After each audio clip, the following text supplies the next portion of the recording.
No a pokud jde o Pussy Riot, no, tak ano, další trpící političtí rusní vězni.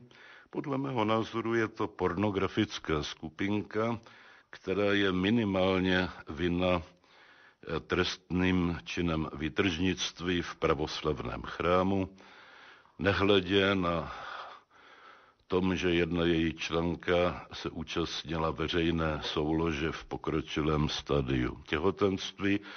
Prostě normální výtržník, který notabene tak trochu souvisí s pornografií. Víte, co je to pussy v angličtině? Pussy.